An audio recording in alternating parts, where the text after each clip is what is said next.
Okay guys, it is that time. I've actually been avoiding it, but I need to pick tomatoes and peppers. So I have all the things I need to pick those tomatoes and peppers. Hi everyone, welcome back to my channel. I'm Shamira Benson, one part of Team Benson, and it is time to harvest. I have been putting this off all week just because of the sheer amount of cherry tomatoes that I have. That has just been insane. I have other things I probably could harvest too, but I can harvest those at like a nice pace.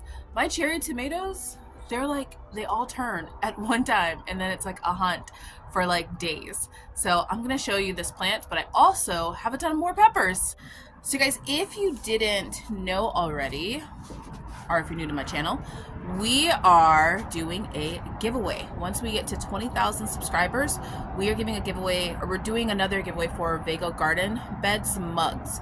So we have a Vego garden bed mug. Last time the winner was Stephanie's Journey, I believe. And this time, once we hit 20,000, we will be giving away another one. So if you guys haven't already, please subscribe, like the video, and share it out with a friend that wants to learn more about desert gardening or is just interested in how I garden in the desert. Okay, let me show you everything. So here we have our pepper alley. So we are going to be getting all of them. We're going to be getting our cayenne peppers. Almost forgot what they were. We're going with Santa Fe now, guys. You guys have convinced me these are Santa Fe peppers, so we're going with their Santa Fe, which is needed because see all of these new leaves coming in, which means we could probably get another fruiting before the hot summer comes in. And then we're going to get all of our jalapeno, because our jalapeno is definitely trying to fruit again, so we want to get those off so that plant can focus on that.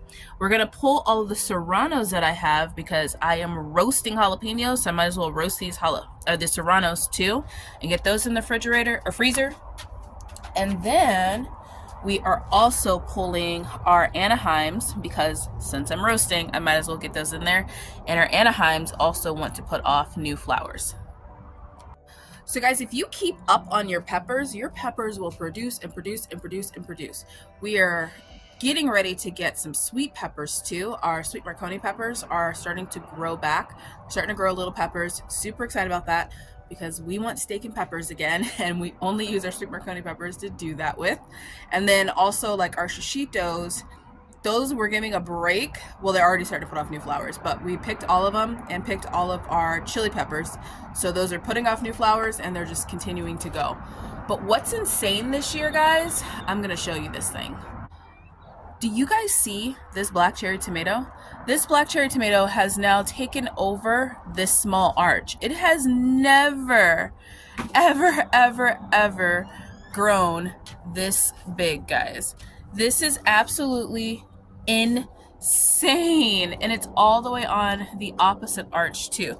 Two arches and literally only one single plant. I feel like we should take a minute to talk about how it actually got this big. Now, I did a video, like a whole video on it, so if you guys want to watch that video on how I grow large vegetables in a small space, then I will link that down below in the description or at the end of this video, one of those. But it got this huge, guys, because for the past 6 years, maybe 7 years of me growing this black cherry tomato, I have always taken the biggest, ripest black cherry that I could find, usually at the end of the season, and I save those seeds. And I've been regrowing that. So every year I save seeds. I used to give them all away in our seed swap before they made seed swaps illegal. Still annoyed by that. And I would save that one seed and just regrow the next one.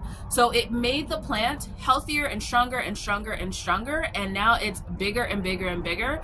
And this is the most ridiculous amounts of black cherry tomatoes I have ever gotten off of this plant. Like, we are already 2 bags in the freezer. We like 2.5 bags in the freezer.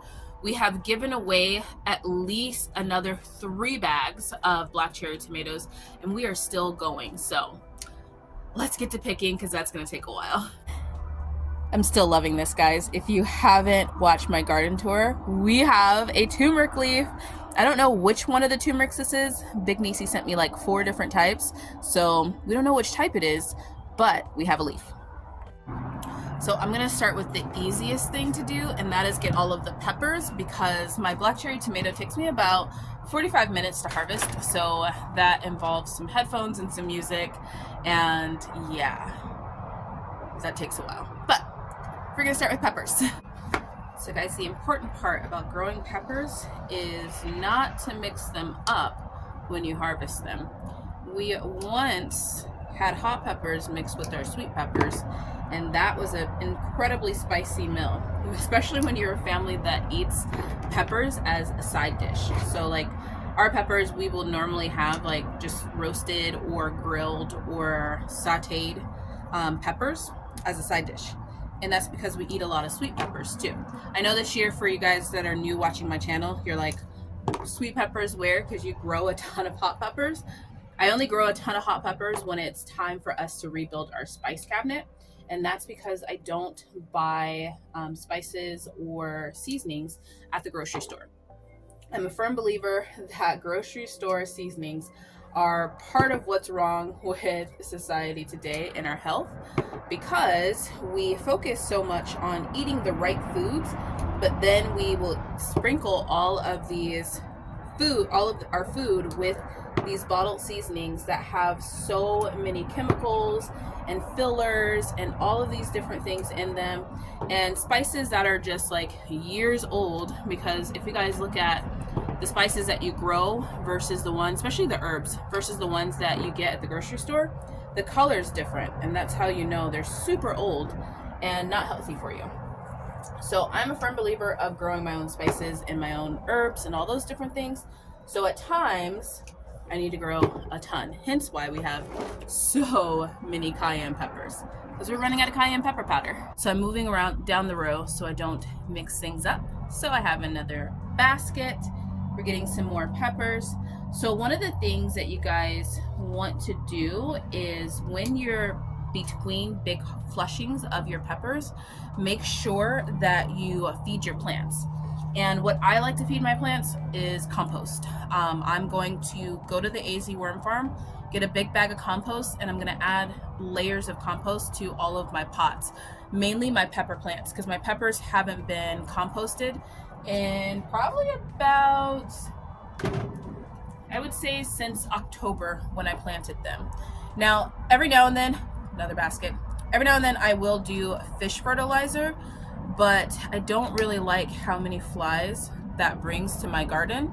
And right now, since we're in like the peak of an harvest time, and we're in between seasons and we're in a peak harvest time, we are always out in the garden gardening something, like, or grabbing something to eat. And so I don't want fish fertilizer on my food because it smells. So, and that's a smell you just cannot get rid of. So although it's good for your garden, I just don't like having it. It's inconvenient for me right now. So what I'll do is, typically I will use fish fertilizer mainly like once a season, and that's only if I don't have anything in between seasons.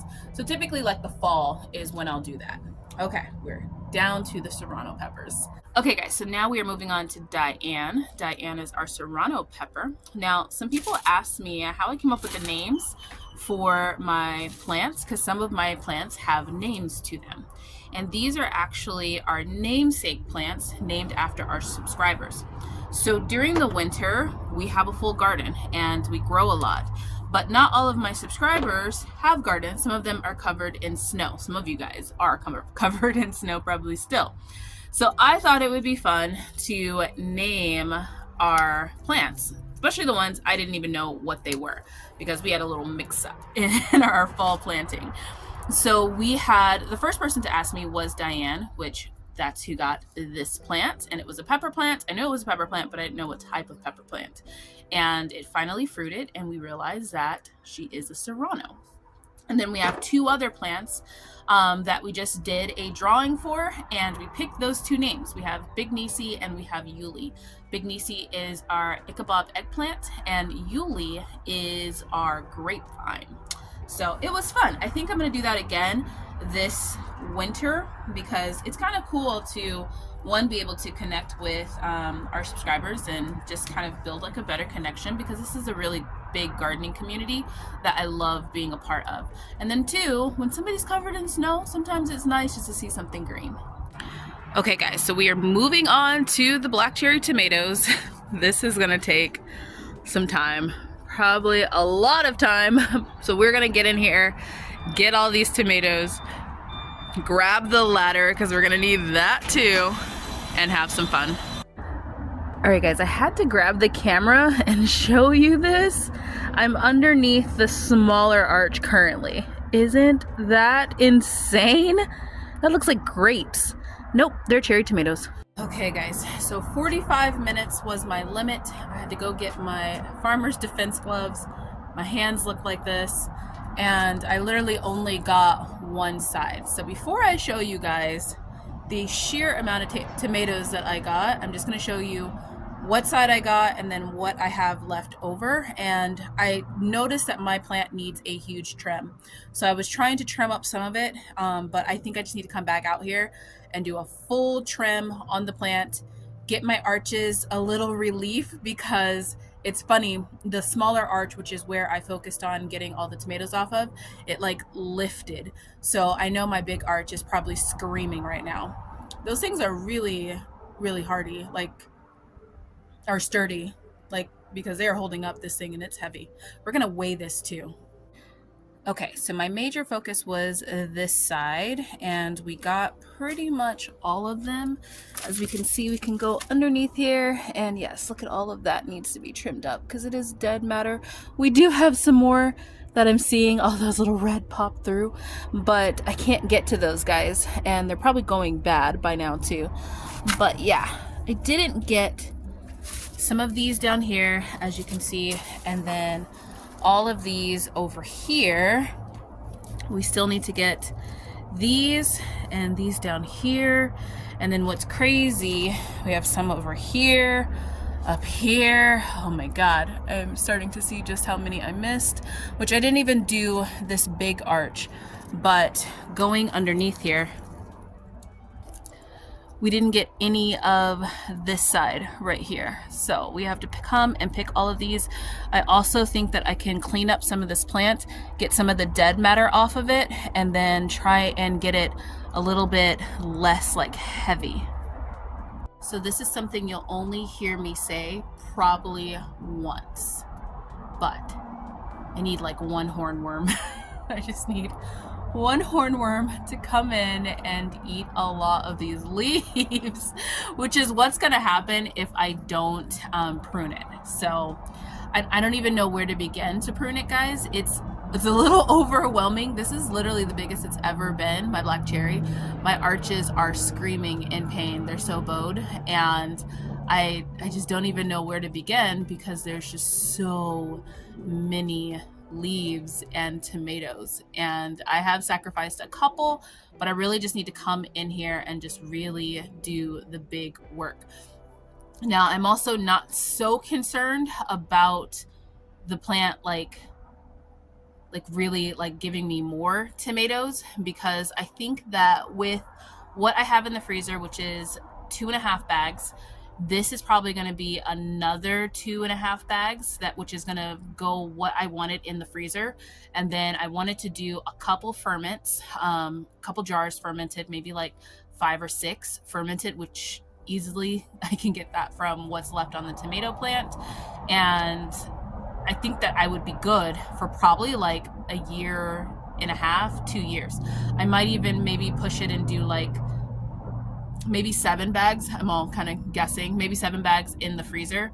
But yeah, this is insane and this is crazy. And yeah, so I think what I'm going to do is I'm going to come out here and I'm just going to trim up the plant when I trim up this big beefsteak, and we are going to see how many more we have and kind of weigh our options from there. But I need to get a little less stress on my arches, because my arches have to grow or have to hold my Armenian cucumbers. And if you think this tomato plant is heavy, wait till you get to those huge Armenian cucumbers hanging off these things. Now that is going to be heavy. Okay, so now this is what we have. Let me grab the bucket. Oh my goodness, guys. This thing is heavy. So this is all of the black cherry tomatoes that I picked today. My limit is one of these. After one, my back starts burning. So I'm gonna go in the house and I'm gonna weigh this. I wanna see how much it weighs. I think we need like an actual scale, not just like my regular scale. I'm gonna weigh this, see how much it weighs, and then probably later on today or tomorrow, we're gonna prune that thing because it needs a pruning. But yeah, until next time, guys, grow yourselves a garden because even a small space can provide you with tons of food.